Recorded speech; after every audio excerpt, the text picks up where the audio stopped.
Yeah, let's do it. It's easy to sum it up. We're talking about practice. Because it's about as casual as it gets. What's the problem now? That's a clown question, bro. I think we ought to see them beating them at least.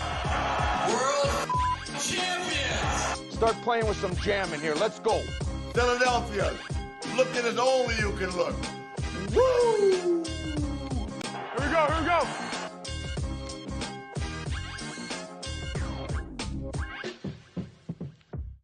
I would have guaranteed that AJ would be the one that wants to dump it on Sirianni. Let's see. And Devontae and sneak away. Uh-oh. Good move there. Oh. Great maneuver. A little okey doke.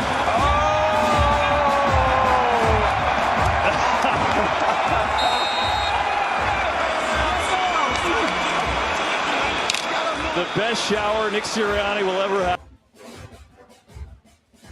And good afternoon, everybody. Welcome to an all-new edition of the Philly Podcast, brought to you by the Broken Bell Network. I'm Eric Perugini. That's my co-host, Chris Lahiff. Keith is behind the scenes on the boards. Today, we're going to be talking about the end of season for the Phil Eagles.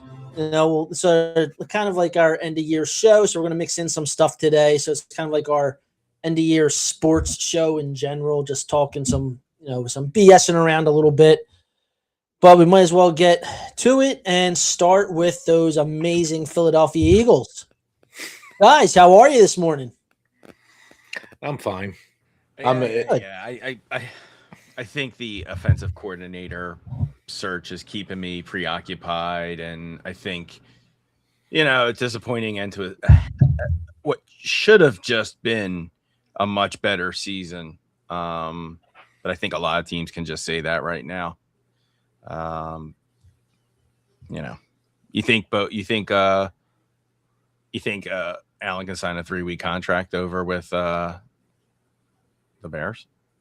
Can they do that? Is that are they allowed to do that still? Too funny. We'll get into the weekend's games and the controversies. It's cool stuff going on. This is football, isn't it? Yeah, I love it. Fraudulent football. A lot of fraudulent football. I love it. Obviously the Eagles, went out with a dud. They lost 23-19. It's a paradox. The season was a paradox, right? Let's talk about it. AJ Brown was a key reason they lost the game. He wasn't the main reason, but he was a key piece that they lost the game. He had 3 drops, and that's unheard of from him. And for people who just sit there and want to talk shit on him, and I'm an AJ Brown. I defend him till I don't have to, until I can't really. The guy had 3 drops, and I had a little bit of an issue with Sirianni running down the sideline after him the one play, but that's Sirianni's MO. He's a very emotional guy. So, it is what it is. The season's over with. It sucks. I'm not glad they lost like that. I mean, not glad they lost, but I don't know if mentally, physically, and my liver could go another 5-week playoff run with the Philadelphia Eagles. That's funny. Let's go positives, right? Saquon had a 1,000-yard season. That was just standard for him, right? Or should I say it's actually above average. I think he's being with the Giants, he was just limited to getting those consistent 1,000-yard seasons, but still a hell of a season. It wasn't going to be 2,000. No issues there, guys. No issues with Saquon. You thought it was exactly what it should have been performance-wise? I did. I thought it was I knew going into the season he wasn't going to duplicate what he did. And I mean, to think that he was going to, you're either just trying to be a troll, or you don't understand how it all works. And what he did last year was a physical toll on him, even though he ran behind what was a much better offensive line last season. It's still a lot of running. It's a lot of miles. So no, I felt fine with Saquon. I did. I mean, at the end of the day, he wound up being over 1,000-yard rusher. Even with all the issues that we had going on. So no, I felt good with him. Yeah. What other high points would you point out, Eric? Like that you're like, we don't even, you're proud of. It's just something that either caught you by surprise, but it was just like it was a paradox season for me, right? Because like there's a lot of things actually, in my opinion, to celebrate. There really are. And there are a lot of things to criticize. So what are the things you want to celebrate? Because we have a whole off season now, and I'm sure we're going to have quite a few shows just to kind of like, as we catch up on news and breaking, and as we now have learned, the NFL season just doesn't end anymore, right? It's just continue. Remember, we tried to, at some point last year, like have an off season, and we just realized it doesn't exist. Dude, I don't know about you guys. Last year, excuse my French, was fucking draining. It was bonkers. Like we went all the way up to the Super Bowl. Then we did, a recap of the Super Bowl parade because I went. And then I think we took off for like 2 weeks, and then we were back at it. Yeah. I mean, I love it because like I said, this is a hobby for us. Like we all like talking, football. We're here on a Sunday morning. Hopefully, we can get something going on Sunday mornings, sports talk with us. But like it was legitimately draining last year, and I enjoyed it because my team was in the Super Bowl. But as Keith alluded to, there's really no time off for if you do this podcasting bit, if you do this hobby, like you have to be consistent with it, and you try to take off. It's easier to do it during baseball season when there's a baseball off season because it's legitimately like 3 months. Right. Like with football, it's camps. Like camps are within, like there are certain things that are just like 2 months. Right. And then you have to think about like you got your pre-draft deadlines for trades, and like guys are moving so quickly because of just, dead cap off of dates alone. Right. So dead cap space, like that's changed the game. And when you move a guy and how early and how late and how risky it can be, like, so all those things now play a factor in like the off season. So like, I'm sure we're going to get to all this again, but what are the things that you're like super proud of in terms of just, whoa, like we got to talk about it so we can just say that wasn't a problem? Well, for me, it's easily the defense. That for me, it's just absolutely the defense. More specifically, Quinyon Mitchell and Cooper DeJean. Those guys, the leap that they took in play from last season to this season, both of them first team All Pros in their second year, it's just awesome. And how this defense played under Vic Fangio, and I just see more and more greatness from those two guys as they get older and play more and get more mature and get more time under their belts playing in this league. So, I mean, for me, it was legitimately the defense, but specifically those two players. Yeah, I'm with you on that, and I'm glad you were able to take that because that was going to be my thing about the defense was Cooper and Q. Obviously, Cooper had the bad game against Dallas, which had happened, but Dallas is Dallas at the end of the season. And Quinion's Quinyon, and they don't sit there and tell me that he's not elite now. Like, don't he's the best corner in the league. Yeah, he's the best corner in the NFC. We'll at least say that. I'll agree with that. There's no one better than him. So, don't come at me and say he is. I think the Eagles, in the offseason, they got to look at corner 2, about drafting one, maybe on day 2 in the 3rd round. But it's just to put, because that's where their weakness lied this year. Cornerback 2, which is weird because that means Cooper's cornerback 3, but we know he's a slot receiver. And like another thing that I'll say, for me, we have probably the best cover corner in the league, and we probably have hands down the best tackler in the league in a cornerback in Cooper DeJean. Oh, yeah, he just finishes a tackle. He doesn't just go to try and wrap his arms around somebody or try to put hands on them just to say that, just to make the effort. He is literally an elite tackler in the league right now. He's just gotten that good. I mean, there's really not much more you can say about it. He's just gotten that good. And for those two guys to be drafted in first and second round where they were last year, and both of them legitimately could have been first round picks. You want to talk about hitting your picks in the draft, like those two early picks set that defense up for years to come. And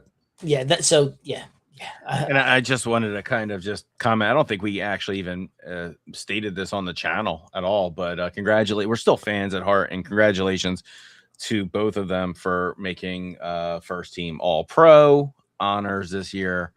It's just, that's like, we're highlighting, what they've kind of as a standout, but like, they're just young. So it's hard to believe how efficiently they've become this quickly.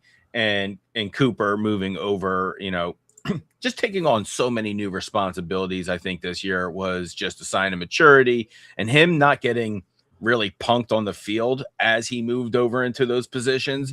Like, that is very easy for a guy coming off, anyone just to move over in general, right? But just who he is, and he's just a remarkable athlete. So congrats to both of them. Did you guys,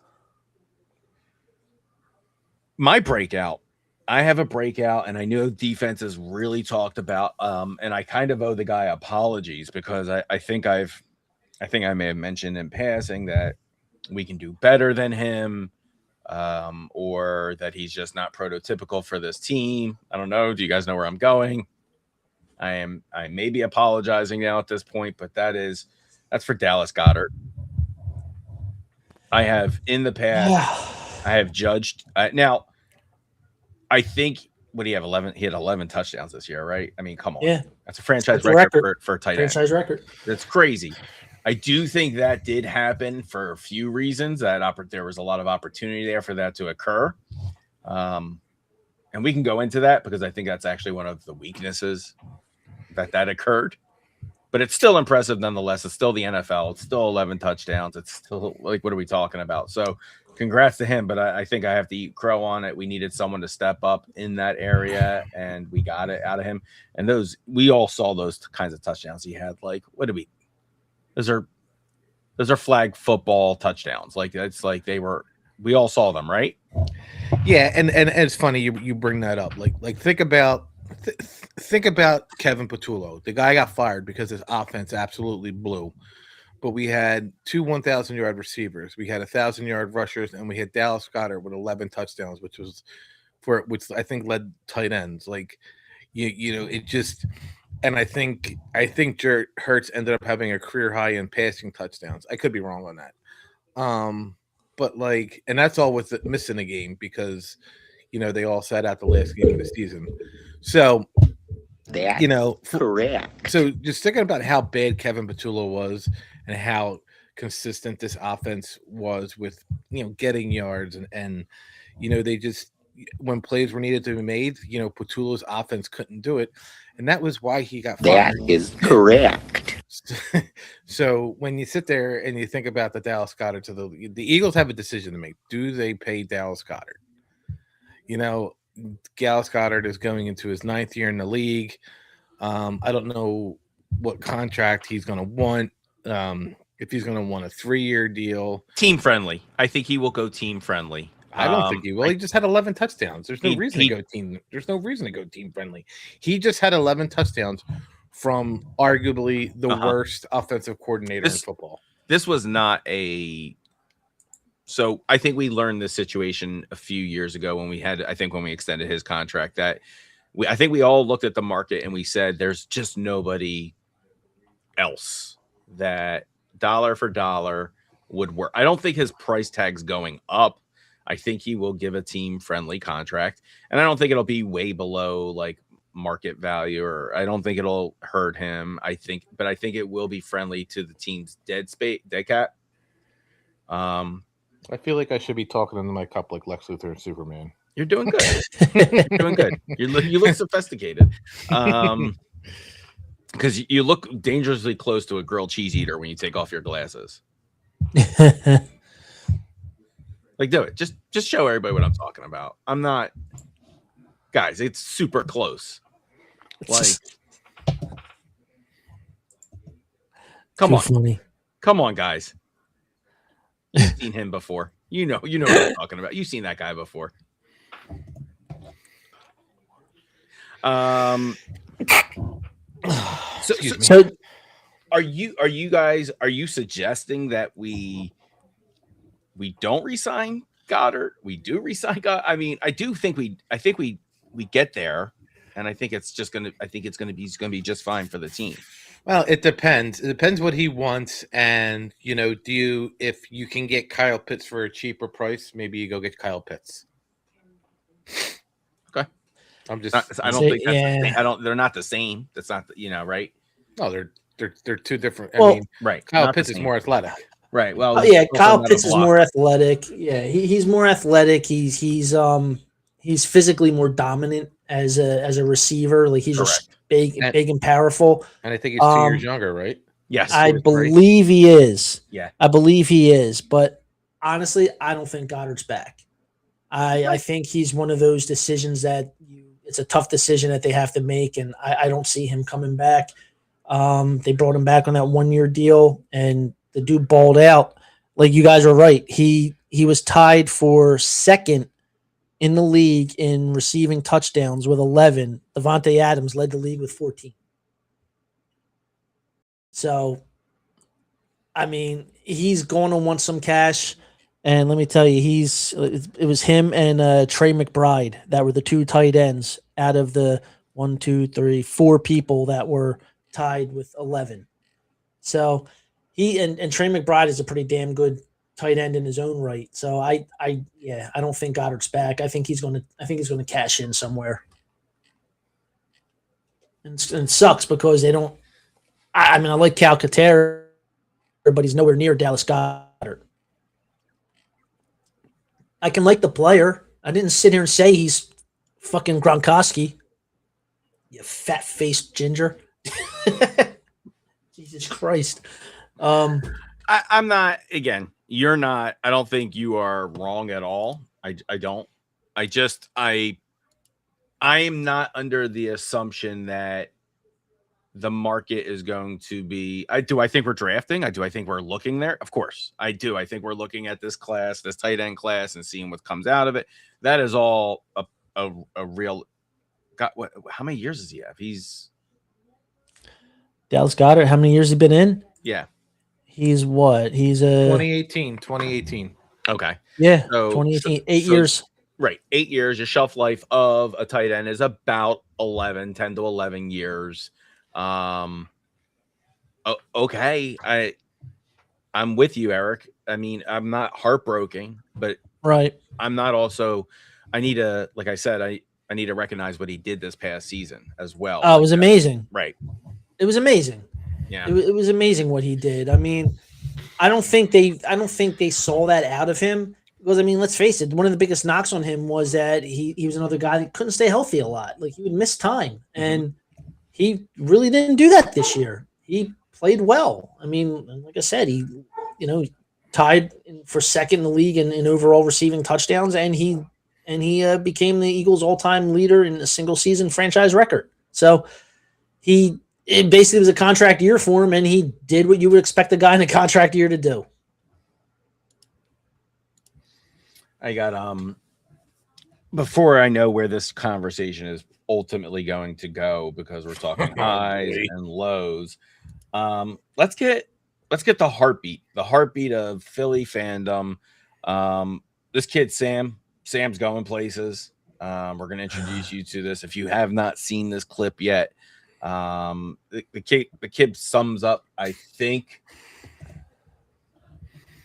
is the okay. Let me just let Sam say it. I love this kid. Huge letdown. This was my Christmas present, and I got a loss. Oh no, you probably would have rather had Cole, huh? Yeah, probably. I'm feeling two of two things. A, I want A.J. Brown packing his bags, and I want him somewhere else that is not here. I love you, A.J., but, like, you can't make those drops in that game. And I also want Kevin Patullo flipping burgers at, like, the local McDonald's or something. I don't care. Why do you say that? Whenever he's an offensive coordinator, it's like he's flipping burgers. One side, he's cooking. One half, he's cooking. And the other half is completely raw. Yes, this was a huge letdown. This was my Christmas present. And Man.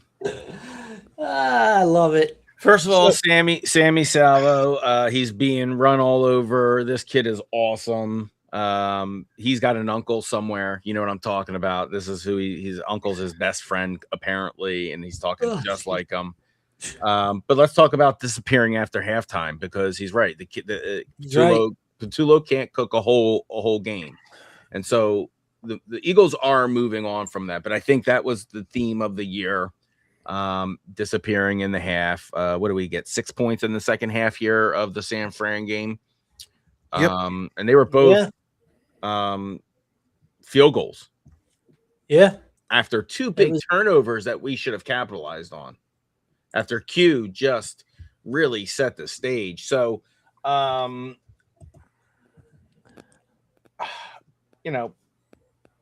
we know he lost. The red zone ranking. Let's talk about the red zone versus just ranking overall, right? You have a top tier red zone touchdown rate. I think it was like in the 70s or something at some point. But the offense finished 24th overall and 19th in points. It's a huge disconnect, right? So you can get that, but you just can't get there enough. Is that what or you're just, what is it? The offensive line? Was it him just not being creative? What are the things that ended up being the premature end to our season? And you can say all of those things, that's fine, but is there any standouts for either one of you?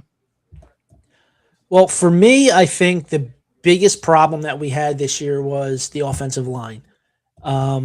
They just were not the same. They weren't as dominant as they have been in seasons past. A lot of guys were playing injured. Other guys were just not playing up to the level that they had before. Like Jordan Mailata, he did not have a great season. He had an okay season for his standards, but he had some ups and downs this year. Cam Jurgens couldn't keep himself healthy, and when he was out there, he wasn't even like 80% Cam Jurgens. It was more like he was a 50% Cam Jurgens. How he got all-pro honors, I don't know, but kudos to him for that. And the big piece for me was it was missing Lane Johnson. You know, his body completely broke down on him. Like, he's played a lot of football over these last 5 years. I mean, you're talking when you have two Super Bowl runs, those are long seasons. And, you know, I mean, well, I can honestly say, you know, it's like, I don't doubt his rehab routine and how he's going to come back, but I'm more worried now about how durable is his body going to be going forward. Because next season, if he comes back, because let's say he's hinted at retirement, which has scared a lot of people. But if he does come back from one more season, like, how good of a season is he going to have? Is his body going to be healthy for him? Was it the Tampa Bay game? I was like, oh, dude, he does not. Was that the game where we just saw him and we were like, what the hell is going on there? Yeah. That was that game. Yeah. I mean, we're going back to so early in the season, and I would not be surprised if Lane's willing. Just the body just may not be for him at this point, and it's just a shame because it's those little injuries that stop the whole machine from working, right? It's like those little, like, Fuzzy uses his knee injury from back when he was like 18 years old to like have not done anything for the last 30 years. So I think he can relate, but without the Super Bowl rings. Well, I mean, if you look at it, it's more or less for Lane Johnson, like with the like a lot of these guys with the body breaking down on them. It's kind of like death by 1,000 cuts. Mm-hmm. It's going to take its toll on you over time. Like, you will, at some point, your body just says, I can't do it. or I have a little bit left. Let's push it to the limit and see what we get. And I feel that's where we're at with Lane Johnson right now. Fuzz, was the wild card game heartbreak or expected for you? I mean, expect it? No. Heartbreak? No. I mean, I don't know. Like they lost. Like, you know, I'm at that age where it sucks and then I'm over it. But you know, do you think AJ and Nick arguing on the sidelines, do you think that became like the defining image of the season's premature conclusion? Like that was a nail in the coffin, or was that just a unfortunate caught on camera? It was unfortunate. It was caught on camera, and you know there's more. Like you guys know the group chat. You know, fire Kevin Patullo, hold him accountable, this and that. But the fact that this isn't being talked about, you know, because you know of Braden Mann and the punts he had, not holding Michael Clay accountable for the Jake Elliott missed extra points and missed field goals this season, legitimately cost this team a minimum of 2 games. That's not talked about enough. It's really not. It's always about Patullo, and you know, I get it, it's the offensive coordinator because and it's the focal point of the game. But the Jake Elliott misses are huge, and it's not talked about enough, and it annoys me. He misses the extra point. He doesn't miss it. It's a 23-20 game. Yeah, I mean, Jake Elliott, I think there's going to be obviously a change there as much as he's not. I hear you. I hear you. There should be a change, or there should be of some sort. Talking about Kevin Patullo, here's the from the horse's mouth. They are casting a wide net for quote unquote an adult in the room who can handle play calling, so Sirianni can return to the CEO role. Now, the reports are Kevin Patullo was removed as head coordinator, but not from the organization. Correct. That also happens to coincide with, you know, leaky faucet after there's a firing, which I don't know if he was officially fired. We're starting to hear a lot of rambling of what the behind the season drama was about. Unhappiness in the locker room, who it centered around, and things like that. So I don't take all of that with a grain of salt. No offense. I don't dabble in like that rumor crap. I think we've always talked about AJ directly for what AJ has said, right? Online. I don't think we've ever played well so-and-so anonymous source. I don't give a shit about anonymous source. So here's my thing. When did social media blow up? Like, when do you think like it became like a huge part of our lives? Like, what year? 2000. I mean, serious. 2008. Oh, I thought you said 2000. I was like, well, so like 2008. Okay. So, you know, because, you know, 2017, you know, obviously Wentz goes down, we have the magic of Foles because of the hype around Hurts and everything else. And I just think, let me rephrase it. I think social media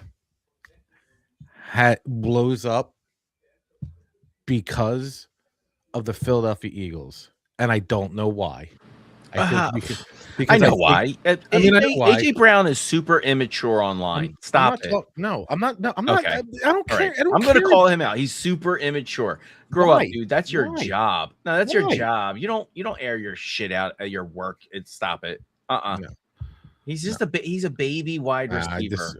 He's a baby wide. He's a diva. I don't stop it. When he starts doing push-ups in his driveway, then I'm not going to sit here and be mad. All these new fans, they run around for what we've endured.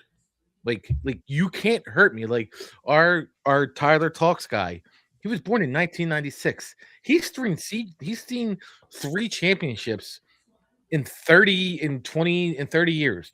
3 and 48. I'm very satisfied with how our teams are progressing. Doesn't mean I can't judge AJ acting like a man child online. But let's not forget this. Especially we're a the year indirect. removed. No, hold on. The indirect bullshit is bullshit, right? Like, I hate that. I really do. It's cowardly. People need to start owning up for the way they use their faces, the way. Do you want to know what's cowardly? Going on social media, defending Josh Allen and saying, don't even look at those 4 turnovers. This right here is where they lost the game. Are you fucking kidding me?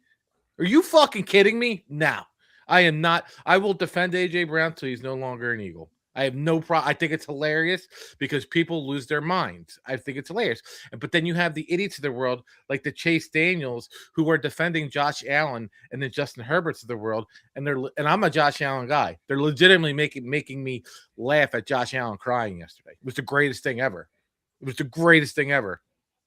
No, he definitely Cam Newtoned it. He 100% Cam Newtoned it. He had four turnovers. Yeah, last year Justin Herbert had 4 turnovers, and this Chase Daniel had sits there and says, let's just look past those 4 turnovers, and this is where the game was lost. What? Are you kidding me? Are you kidding me? No. I mean, and again, I'm not gonna what about? That's a straw man argument for me. I'm not going to use Josh Allen to defend or anything anyone else says to defend what AJ says. But that's, again, I'm just annoyed. I need him to grow up. You get paid a lot of money to play a game. No. And it's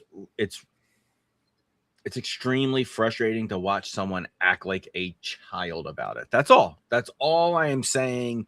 It is just very annoying. He doesn't post that much, and it's hilarious stuff. And when he does, it's on purpose, and it's enough, and it's not necessary. Right? When he's posting, he doesn't get on social media, and then he gets called out in the media, and then he comes out and he plays right into their hands, and then a controversy is created by the sports media. Last year, Philly sports media played victim. Shit, that was never on my bingo card. It would be cute. It would be cute if we were still in the playoffs, man. Nah, this would be fucking hilarious if we had a game today. Nope. Eric, me and Chris are clearly divided. We're like, and this is not a right or wrong. We just have opinions. It's fine. Right. Where do you stand in terms of like how the conduct, the criticism there is? So I do see Fuzzy's point of view. Like, AJ acts the way because of the criticism, and other people get free passes. So he is going to point that out, and he's going to. But I don't think, my personal opinion is that's not what that's about. Like, all the in-house crap and all that stuff doesn't feel like it's about the critique. I think he just needs to control himself like a grown man and be a better role model. But where do you stand? Well, I agree with both of you to an extent on each side. I think Chris is absolutely right, where AJ Brown basically was completely trolling the media. Like he said, like, and we've all talked about this, like last season with the media, like literally playing the victim. And I was like, you guys just need to shut the fuck up, because literally you poke the bear for the last 30 goddamn years. Social media comes around, and now every fucking Tom, Dick, and Harry has a goddamn opinion, and they all think they're the next hot take king or queen. And AJ Brown just went with it. He was like, oh, I apparently said this. Okay, well, I'm just going to go with it then. And I'm just going to not give them anything. I'm going to like give them little answers here and there. I'm not going to be disrespectful. I'm just going to give them kind of like the, okay, well, I dropped the ball here. Okay, this is, I need to be better at that. I need to do better work. Next question. That's basically what he was doing. Like, he wasn't giving them anything. They were coming up with it and then playing the victim. So, and then I see your point, Keith, where, the guy is like a role model. He needs to, not act like that in front of the cameras, or like be kind of how whatever he was with the media. Like, younger players are seeing this, other players are seeing this. There's there's a certain thing you need to like. You kind of have to, like you said, you kind of have to like hold yourself to a certain standard. Also off the field, not just on the field where it basically counts. Um, I I don't know where it all went wrong with AJ Brown. I can't imagine where those 2 months after the Super Bowl victory to going into this season, like ultimately, was he just not happy with the offensive play calling? Was he not happy with the offensive coordinator? Was he not happy with Nick Sirianni because the offensive coordinator is his friend? So Yeah. I mean, Yep. so there's a lot of moving parts when it comes to the story of AJ Brown from this past season. Whether or not it can be fixed, I highly doubt it. Right. He's I don't either know. gonna use that leverage to fix the locker room or just get massive amounts of draft capital. I can see him taking the 20 million hit before June as opposed to the 11 million hit. I don't think he sees that as a big difference. I don't. When I see Howie and I look at Howie, like, look, we've all seen him take a massive dead cap hit with Carson Wentz. Yep. So so is that going to deter Howie from doing it again? No, it's not. But you do have to look at he's got guys to pay within like this year and the next year. You know, you also got Jordan Davis. You're going to have Jalen Carter. You know, these guys are going to command a lot of money along with Quinyon Mitchell and Cooper DeJean, you know, and I think if I'm not mistaken, isn't like Reed Blankenship a free agent or he's going to be a free agent? So we have like one more season of him or this was it. And he's a notable free agent for them. Right. So, I mean, there's a lot. Kobe is another question mark as far as I'm concerned. That's you're right. That's another good one because, I mean, as much as I love Jahad Campbell, there's things that Nakobe Dean can do that Jahad Campbell can't do, and vice versa. You know, and I don't know if there's a way to hold on to him and keep Dallas Goedert.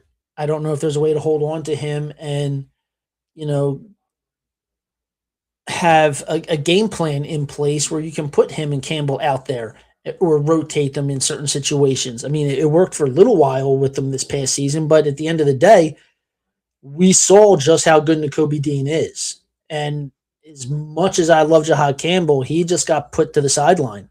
Like Nakobe came back and said, "It's still my defense, kid," and just put him to the sideline. So, like I said, there's a lot of moving parts going on this offseason.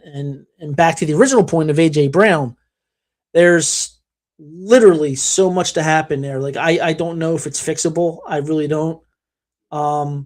We touched on Sirianni chasing him down to get him off the field so they wouldn't get called for too many men on the field, and the media blew that up. That to them was just the topping of the cake for AJ Brown's shortcomings this season. And that last interaction we saw with them on the sideline does not define his season, it may define the Eagles season, but it doesn't define his. So I don't know where it's going. And it's just going to be a real weird couple months in this offseason before the draft to see what happens.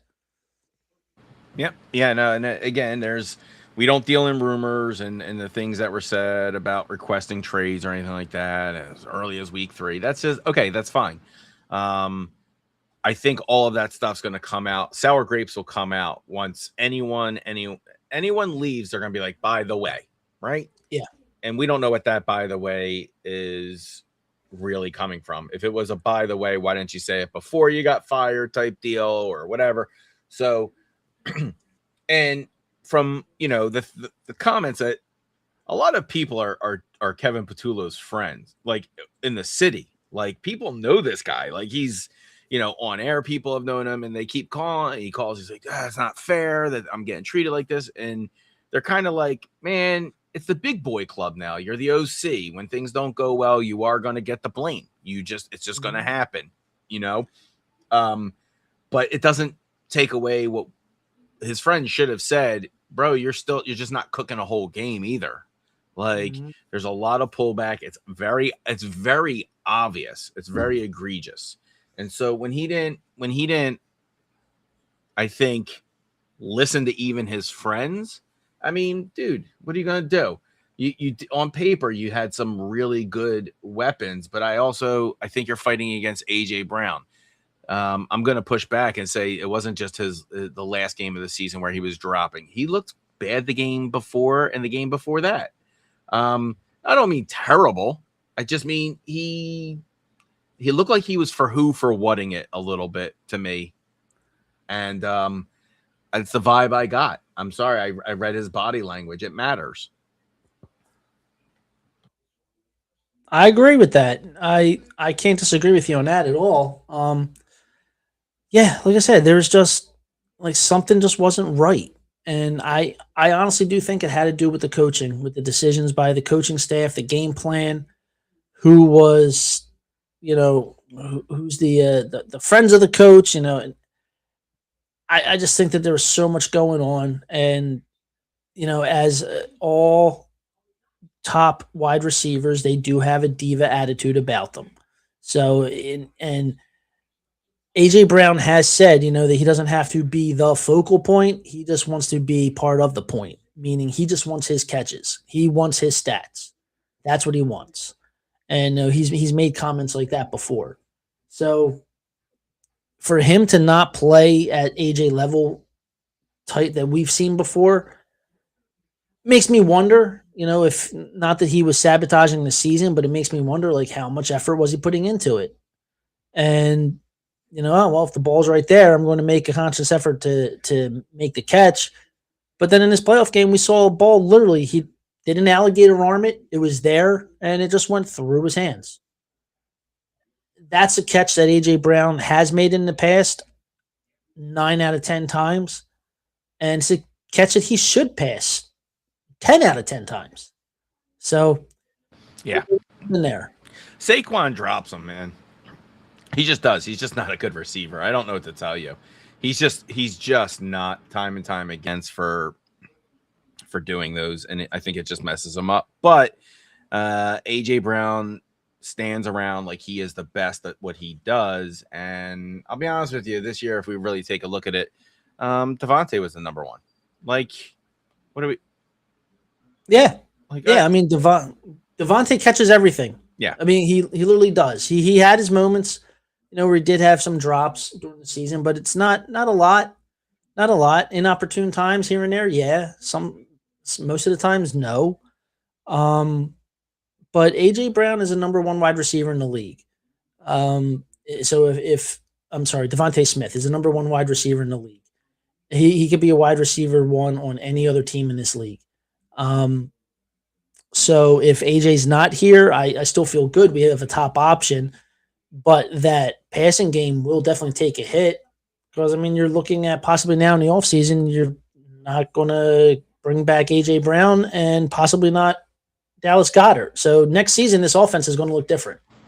Okay. So we don't deal in gossip, but we do deal in hypotheticals. So I think I know where this is going to be a quick answer, so it'll give you a little bit of time, Eric. You'll hear the question. I know you guys didn't know I was going to pop this one on you. I know where I think Chris is going. You're Howie now, Chris, do you trade AJ at all? If so, before or after the deadline? And what are you looking to move him for? How do you use him as maximize him money-wise and also player-wise? So let's start with, would you trade him? No. Got you. If you are now Howie and the decision is made, he is being traded, before or after? I'm not trading him at all. I'm not trading him at the deadline. I'm not trading him after the deadline. But now you have to. I'm telling you, you have to. All right, I'm Howie, you're Nick. I'm doing it. I don't give a shit, bro. Now you got to fucking deal with it. What do you want? Do you want draft picks, bro? Or is there something you got your eye on in the league that you think we can move the number one of the top 5 receivers in the league for? It's either going to be draft capital or it's going to be Justin Jefferson. Justin Jefferson. That's all I needed to hear you say. Thank you. Thank you. That's all I needed to hear you say, sir, was Justin Jefferson. And I think that's a very real possibility. I really, really do. Baltimore is starting to do their thing. I am perfect. Thank you. Thank you for the correct answers. All right. So, Eric, are you trading you are Howie. Are you trading him? No. So you're straight up no. Okay, now you're Nick. Yeah. I'm Howie. I'm trading him. What do you want for him? I want draft capital. Get me as much capital as you can, because you're the guy that makes the picks. Okay, so does that look like O-line capital? Does it look what are you replacing here? Well, you trade him for capital, and I would, if I'm Howie Roseman, then at that point, if you're telling me as Nick Sirianni, hey, or Nick, what do you want? Okay, I want draft capital. That then flips back to me as Howie Roseman. Yep. And I'm looking at the offensive line play, and I want to keep that offensive line strong for another decade, and I'm looking to get the best possible player I can to replace Lane Johnson. Lane Johnson in that 2.0. time. Okay. Yep. Completely. All right. So that's completely acceptable. So if you're going for another receiver, it's Jefferson, and if you're going for capital, you are looking for Lane Johnson 2.0. Yes. For me. Okay. Yes. All right. But you're neither one of you want to say goodbye. I don't. Okay. I don't. Right. I want to keep him until that thing burns to the ground. Mm-hmm. I've seen it burn to the ground, and I see it takes a complete rebuild. And I don't know if I want to risk the coach in the last 5 years in the league. As you're holding it up, you're about to prove my point. It's easier in the league to get rid of a coach money-wise. We can agree on that. Sure. Okay. Yes. But I do not think it is the same organizational-wise, because it will, no matter what, there will be, unless Nick is universally hated at this point, right, by the team, and he is absolutely not 100%. Like, he has the support of the Eagles locker room. So because we're saying all of those, those things, it's easier to get rid of a head coach. He is still supported. 5 years, 5 playoffs, 2 Super Bowl appearances, 1 Vince Lombardi trophy. It is, to me, actually easier to get rid of AJ. Well, I mean, yeah. When you look at the resume for Nick Sirianni, you got to sit there and say, okay, we're going to give you. It's basically one more season, because under Nick Sirianni, when he's actually made the decisions for his offensive coordinator, he's had one that actually panned out, which was Steichen. He's had one that's actually panned out. I don't know about Desai. Everyone says that was a guy that was picked because of his family relationship with Jalen Hurts. Complete disaster. He didn't make a full season. And now Patullo, friend of his, was on the staff for all these years. Terrible. Absolutely terrible. Patullo was a circumstance of timing. Now we are in the hunt. I will say that again and again. If you can't get an upgrade, you're just going to roll back with in-house. And I understood that. I'm not even mad that they gave Patullo the nod to go for it. I'm really not. No, I absolutely get that. You're right, but at the end of the day, I'm looking at it like this: we are now 3 straight seasons where we're going to be having a different offensive coordinator. So, to me, this is the season for. There's 2 people that are going to be under the gun this year. It's going to be the head coach Nick Sirianni, and I hate to say it, but it's going to be Jalen Hurts. Because there was a lot of talk about Jalen Hurts not running to run certain plays. I don't know, because he didn't trust Patullo. He didn't like the game calling, but reports are out there that he didn't want to run. Didn't want to run anymore. He wanted to be a passer, which I commend him for that. There's a lot of talk about his lack of passing ability. And I mean, let's face it, he's an above average, he's a below average passer with above average legs. Okay, what are you reading, Chris? Sorry. It's Keith. It's not you, Eric. You can read you can read the chat. You can read the chat real Oh my quick. God. Yeah, Jesus I Christ. was listening, I promise. I was listening too. But holy shit, because I get it up on my screen. On your hand, Eric. So Eric had to It's a 3, 2, 3. I know what it is. I know what it's either your anniversary. It's your wedding anniversary, right? No, it's not. No. Where you grew up, right, or something? No. No. No. It was something you and your friends did. Yes. Okay. It was More a room. Do what they do in 26. They do it in 24. What is guaranteed that he gets another head coach job? Maybe he's not meant to be a head coach. Brian Dable isn't meant to be a head coach. Well, at least with Kellen Moore, he was an offensive coordinator for 3 different teams, put up numbers at 3 different teams, and we'll see what he does next year. Maybe he's a head coach. You don't know if you're gonna like Mike McDaniel. There's got to be a clause in the contract, dude. You can't leave for 2 years. You can't, or you get to pay us. I don't know. And again, you said why. My only reasoning is if he does well here, he's talented. The numbers will money will flow. We've seen $100 million 10-year deals for head coaches. The money, and he's young enough, and sometimes that's just good enough, right? So for me to say why, I mean, for him leaving, it wouldn't be crazy.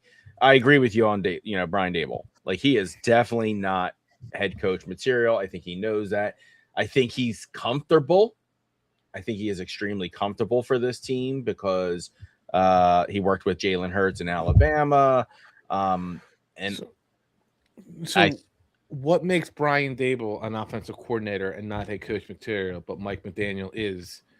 I'm asking. I'm just asking. What makes Mike McDaniel better than Brian Dable? And I don't know. I don't know if the city can handle a Mike McDaniel and Nick Sirianni personality all at the same time. I'm just going to throw it out there. I was just about to say that, man. It feels like Mike McDaniel was been shit out by Nick Sirianni at some point. Like it's like they try to I saw what you did last week. Watch what I'm about to do. It feels like they're trying to outdo each other some weeks with their antics. And maybe they would be bros. I don't know. But Mike McDaniel also bringing him in means you do not believe in Jalen, and that's all there is to it. They're just too incompatible. There's no way Mike McDaniel comes in and learns Jalen's system or learns Jalen's strengths. He comes in with a whole new routine. Well, yeah. See, and here's my thing though. When it comes to the whole Dable factor, yeah, I want an offensive coordinator that is going to sit down in his first meeting with the offense and basically tell them, look, this is what we're doing. If you don't like it, there's the fucking door. We will find a way to get you out of here. If you're not going to go for you right now. And that's where I'm getting at, because McDaniel will have that attitude and be like, look, you can say whatever the hell you want about me, but I'm the guy in this position right now. This is my offense. This is what you are going to run, whether it's the quarterback, wide receivers. You don't like it? Okay, that's fine. Not my problem. I'm going to have a job. You won't. Brian Dable, I think, would kind of be that guy to okay, Jalen, you don't like doing this. Well, let me see what I can come up with to suit you. And we're right back in the same position.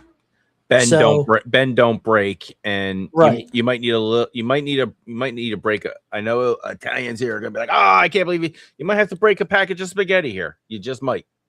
Oh God. But then for me, it's yeah. Don't you break the spaghetti? God damn it. You don't break the spaghetti. You don't break it. I think breaking the spaghetti would be like Chip Kellying it, which is maybe and that is a step removed. It's the head coach, a little different. I don't think McDaniel would have that level of if you don't like it. But I think the messaging would be there is a new sheriff in town. Yeah, I'm with you on that.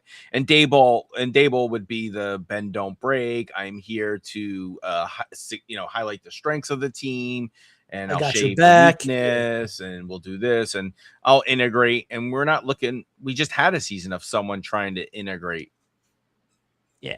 I think when it comes down to those two guys, I think McDaniel will be way better than Daboll, just because you have to have a personality who isn't going to take any BS from the players. And so I literally have to feel like if those are the only two guys that are truly available, I'm taking McDaniel.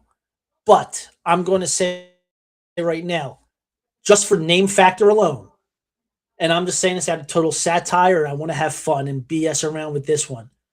The Eagles did request to talk to the Colts offensive coordinator, Jim Bob Cooter. Can you imagine JBC patrolling those sidelines on Sundays here at the Link? Jim Bob Cooter. He's a character.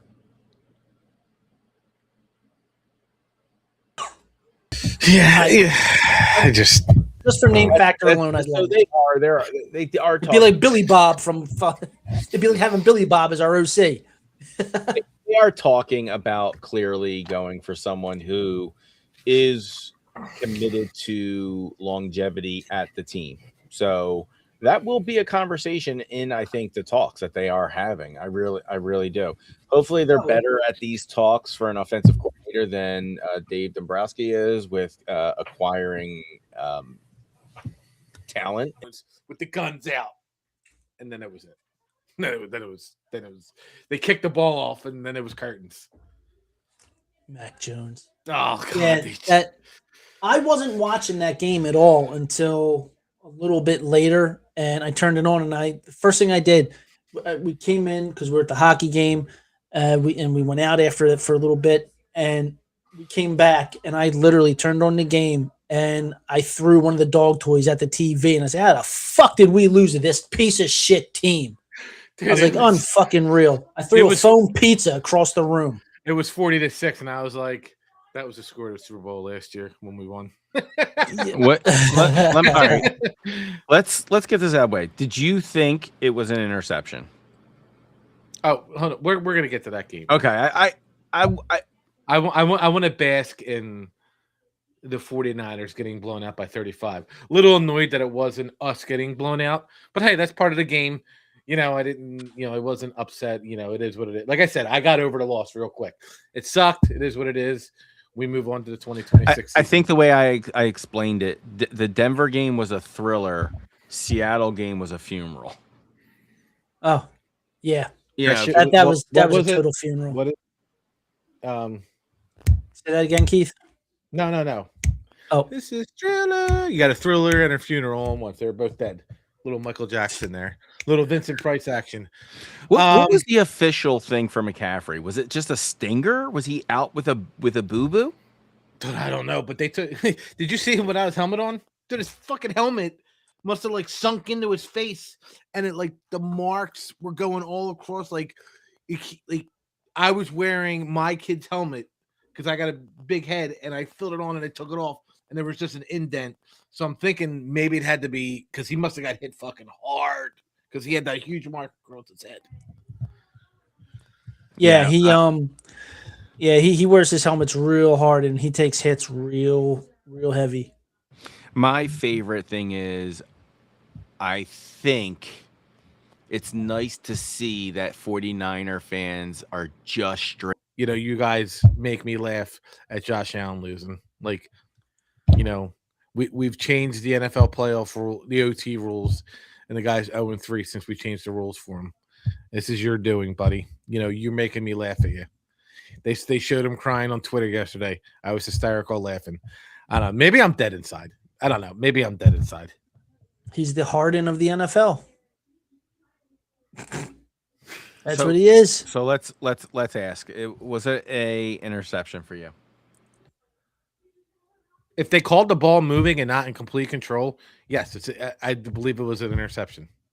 Me too. You know, it's what they called on the field. You know, the officials are there. They see the play. It's, you know, it's if they saw the ball moving and, you know, he comes up with it, it's always going to, you know, it's going to go to the guy who has the ball. You know, they said it on the broadcast that it was an interception.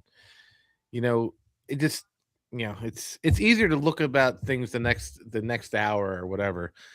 But you know, for Sean McDermott to sit there and cry about it at the end of the game, I'm arguing for Buffalo fans, dude. Shut the hell up, Buffalo, damn it! Like, come on, man. Like, you sat there, you bitched about the tush push. You said it was, you know, it was a dangerous play, and yet you used it last week against. And he uses it all the time. I should soundbite that. I'm standing up for Buffalo, damn it. Yeah, and like he got 8 yards last week off of slow down. No, like it's like stop it. Like shut up. Like he had 4 turners. Josh Allen had 4 turners, and he had a really bad one at the end of the first half. He had a bad one at the end of the first half. Like, lots of social media calling out phantom flags. But but you know, we were told to move on. AJ Brown got held twice in the end zone, and Jahan Dotson got held in the end zone. His arms, he couldn't make a play. We were told it's a football play. It's a football play. Just next play, football play. Don't worry about it. No call. Go. No. I don't feel sorry for it. I don't feel sorry for Josh Allen. You know, Eric with probably the greatest reel ever yesterday after the game. Like just a cloud, God giving you the finger. Just a goat reel. Like Eric doesn't put many shit out there that's fucking funny, but when he does, it's usually making fun of Cowboys fans or Josh Allen, and I'm here for it. Josh Allen is the Dan Marino of our times. It's fine. No, Dan Josh Marino Allen. Nope. Josh Dan Allen Marino is got a to goddamn fraud. I'm telling you right now, Josh Allen is a fucking fraud. Okay, this son of a bitch has no reason to not make it to the Super Bowl this year. In that AFC, he did not have Patrick Mahomes, Joe Burrow, or Lamar Jackson in his way. And he lets Bo Nix, bro. That's disrespectful to Bo Nix, bro. And look, don't get me wrong. I was just going to say, Bo Nix beat him, and I don't know when it happened, but he beat him with a broken fucking ankle like goddamn Kurt Angle. So that was actually his name is the audio sound of what happened. Bo Nix. That's exactly what it sounds like when you break your ankle. This is not going to be a miracle one. Peyton confirmed it. Jared, it's Stidham, right? Yeah, it's crazy. Yeah, Jared Stidham is going to now go lead the number now, and I'm going to push back on you guys a little bit. It's still the number 1 seeded Broncos. The Broncos were amazing this season, hell of a season, hell of a run, and so was it a tough loss? Sure, but you're supposed to be Josh Allen the best, and I don't think people have seen it yet, and they're going to continue to complain about it. He had the number 1 offense and running back. He had the number 1 O-line. Like, I don't want to hear Josh Allen doesn't have it anymore. Shakir, everyone talked about how great the signing of Brandon Cooks was. Everyone talks about how great Keon Coleman is. Shakir, he's great after yards after catch. Like, I don't want to hear it no more. I don't want to hear that Josh Allen has no one anymore.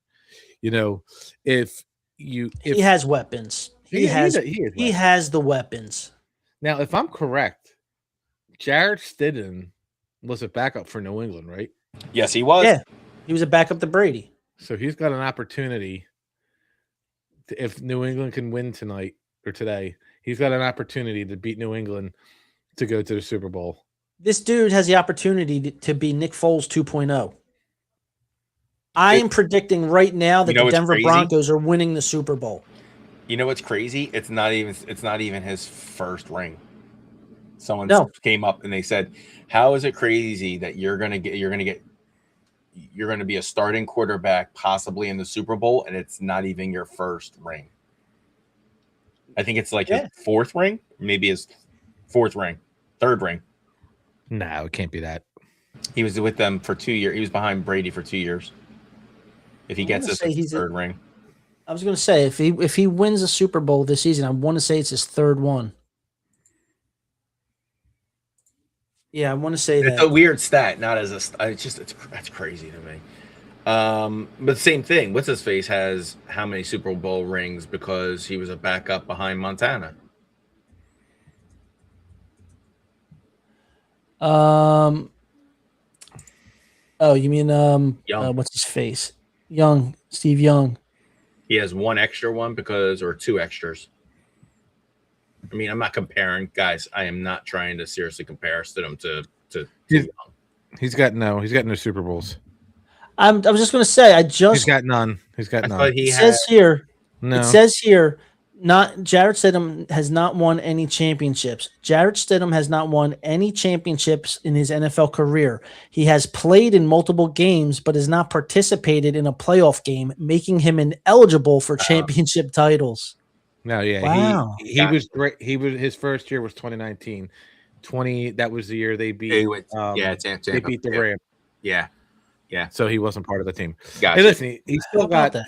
he still has a chance to cement himself as I don't know, man. Like if because Denver's defense is tough. Like Alex Singleton, ex-Eagle, hit James Cook into a fumble yesterday. So, but yeah, I mean it's gonna go down. Like Who looks like the most physical team left that has the best shot to you guys? I think it's going to be a Seattle 15 years, and their last show is the 30th. So, whoa, Jesus Christ.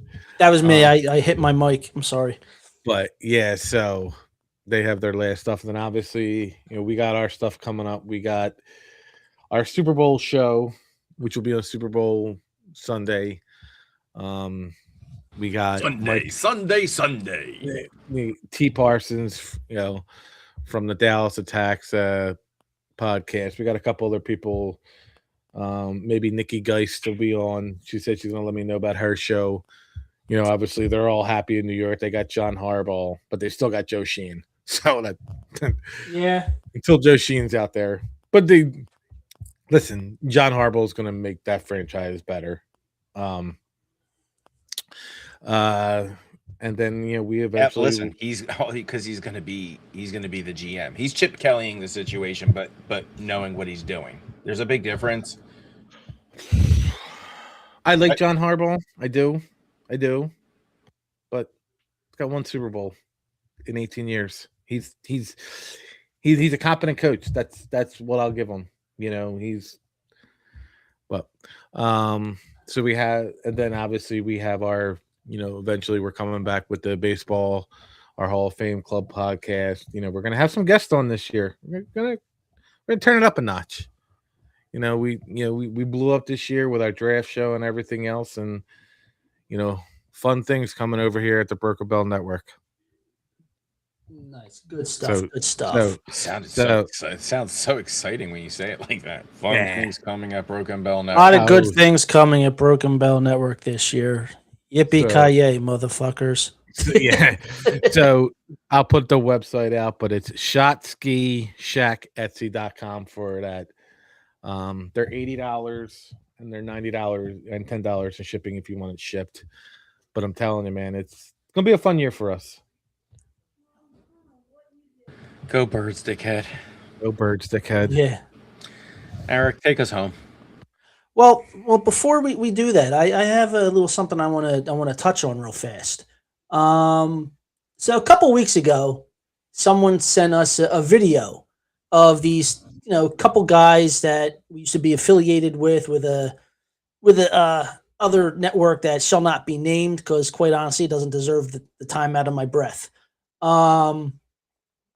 were making fun of. A show that we have, more specifically, a guy that we have that, just does some content for us on the Orange and Black podcast, Jamie Bascal from Flyers Nitty Gritty. Great website. They got a lot of good people. They're credited, credentialed for the Philadelphia Flyers, and they put out some really good stuff, and like Chris said earlier, when we first started this show, started this network and this podcast, it's just, this is fun for us. Do we want to get sponsored one day and, help pay for the stuff that we pay for Ever in Pockets? Absolutely. We're getting there. We got to look into some stuff. But these two guys were sitting there and just making fun of, Jamie Bascal because of a possible trade that, he thought, the Flyers would make, and, who he thought that the Flyers could give up because they could see them being a 20 to 30, maybe even a 40-goal scorer in the league one day. And they were just ripping this guy apart. So we sat back on and we didn't say nothing. And then the other day, which is why I love Karma so much, these guys were talking about, Michkov and, the Flyers and all this stuff. And one of the guys, had threw out there here's a little food for thought for his guy Jesse over there at that network. Why don't they? Here's a little food for thought. Why didn't they go ahead and put Michkov in a trade package? Because he just set had all these amazing goals and everything. They could get so much more from him. And all I gotta say is, you stupid fat mouth donut eating hoagie smelling piece of crap. I just gotta say right now, don't ever fucking talk about people who are doing stuff for fun, making a living out of it. Why? Do you think you're so cool because you have some sponsorships? You guys think you're cool and you're less than 2,000 followers, which you didn't even have over 1,000 before Chris and I showed up on your stupid ass fucking network? So keep your friggin' mouth shut and do your thing. By the way, thank you for watching our content. Thanks to the people that sent me your content. Because I used to really have a lot of respect for the guy that owns that network. I actually missed working with him at one point. I had a lot of respect for him, but not no more. This is why he is completely hated throughout the podcast community, but thinks that his narcissistic ass is the best thing for it. So I'm just going to say that. We're all here to have a good time. We're all here to have fun. Look, you think Corner Pub Sports had to put up with this kind of BS for 15 seasons? No, they went out, they did their own thing. They kept their mouth shut. They had a good time. We keep our mouth shut. We try and have a good time. We disagree with each other a lot. But at the end of the day, this is all about fun. At least for us. It's all about fun. So I'm just going to ask kindly to just shut your goddamn mouths and do your thing. You create an entire podcast network with other little stupid freaking podcasts that your owner comes up with and kills. And he bases his whole friggin' network on a team that sucks.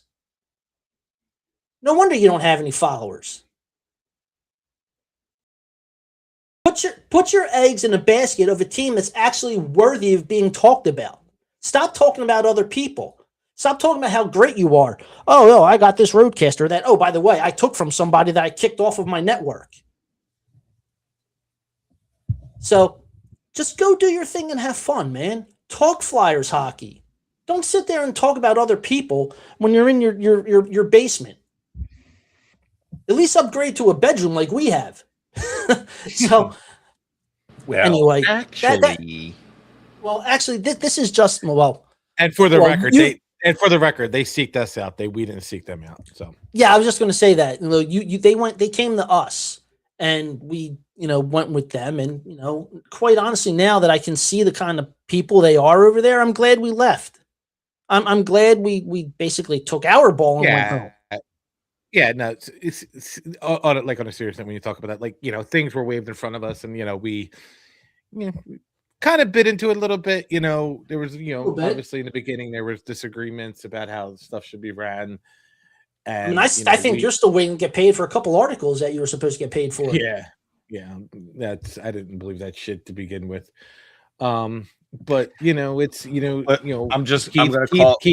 Keith had warned us, hey, just watch yourselves with this guy, and I kept them at arm's length, and then like I said, we went our own way because it was better. It was better to use the word. He's a huckster. What is use the word? I'm bringing it back. He's just full of shit, right? He's a bullshit artist. Well, he is. He's a narcissist. He's a bullshit artist. And if you need to come over to our network and make fun of our content because you think that makes you feel better about what you're doing, that's great. Then just let us know. Like, come direct. Don't just come at me. Like, let me know what you want to like and how you want to do this. You want to get on a show, you want to talk about whatever, like it, but don't put my stuff on your network unless you really want the smoke. That's all. Yeah, and he doesn't want to smoke with us. Yeah, I mean, so that's my whole thing is this. Just there's no reason for it. There's no reason for it. You're not a funny guy. Neither's your stupid podcast partner. He's not a funny guy. He's not funny at all. Like, the video is so funny. He's sitting there and he goes, Jesse, here's a little food for thought, Jesse. How about that the Flyers trade Michkov? Right, you dumb shit. That's why you haul fucking wood at his sawmill. Shut up. Fucking snorting up smoke dust, you stupid shit. I love here's food for thought. Well, obviously you never gave up any type of food, so there's no fucking thought. I don't want to hear it. This motherfucker sitting there. I don't like when you come at my people. I don't like it at all. I'm sorry. No, I'm with you. And that's you know, I gave him a little bit of engagement. You're an angry elf. Yeah, I'm so glad you said it. You're an angry little elf. Yeah, and like I said, there's always like I sat there and said, we promote Drunk Phil's fans, we promote Corner Pub. We have a good relationship. You promote unity. Like you promote unity in the podcast world. I don't understand why why they think they're so good. Like I don't get it. And listen, if they think they're good, that's fine. I'm not gonna listen. You got your credentials. I wish I had the time and the effort to have the credentials to go and cover a sports team, a Flyers team, this and that. One of their people was on our show way before them. We quote unquote gave her a break. We were the very first podcast that she was ever on. Right. So it's like, and we were new. We were new. So like slow your roll, come back down to earth reality. It's cool. You do your Flyers thing. Don't come at my guy, and I won't come at your guy, because we're the wrong guys to come after. I will absolutely abominate you on social media. I've done it before. I'll do it again. Just leave my name out of your mouth, and we're cool. We are absolutely cool. Oh, yeah. Oh, wait, yeah. Because I think they're Broken Bell Media or whatever their name is. Bro, you know what my name is. You know what we are. You watch our content. You know it. Like, stop it. Stop it, you fat, disgusting fuck. And the little Sami Zayn looking fuck face, too. I'm sorry. It's Timo Sami Zayn. Timo Sami Zayn. I'm tired of it. Like, and you know what? Keith said it, too. If either one of them or both of those two schmoes want to come on here and talk, that's fine. But I know they won't. I know they won't, because they turned off all their comments on YouTube. Keith, would you like to chime in and nope. No, about what you did today? Nope. Okay. I don't know what he's talking about. Anyway, all right. Well, with that, all right, guys. Eric, take us out. Yep. I appreciate everyone. I like that rant. Everyone, thank you for tuning in today to watch the Philly podcast. This was our end of season show. We'll be back on. We'll give you guys notice, but check us out on all of our social media stuff. You can always find us on Facebook. Just check out the Philly podcast. You'll see our little logo here in the corner that'll pop up. You can also check the Broken Bell Network on Facebook. You'll find that. Please go like, subscribe, share, whatever it is you do with it, but just follow for all of our content. You can find us this show and others on the Broken Bell Network on Spotify. You can also find Philly Podcast on Apple Podcast. But yes, everyone, thank you so much for another great season. A lot of fun talking football with these two cats. A lot of fun with the guests that we've had on. Can't wait to do it again in a few months, because as we know, football is a 25-8 type of season. So, and I've already started looking ahead to my my draft stuff. Fucking nerd. I am a nerd. I'm a draft nerd. You're right. But again, I want to appreciate you, Chris, Keith, you especially. Thanks for running the ship for us. Helps make this show flow a lot faster and a lot better, a lot smoother. So, Only everyone, because I was promised a Costco hot dog. It'll have to be Sam's Club. oh, so we just lost Keith. I'm out there this season. Fuck out of here. All right, well, everyone, thank you again for watching. Peace out, and as always, go Birds. Go Birds. Dickheads. You want Philly? Yeah, let's do it. It's easy to sum it up. We're talking about practice. What's the problem now? That's a clown question, bro. I think we ought to be Start playing with some jam in here. Let's go. Philadelphia, looking as only you can look. Woo! Here we go.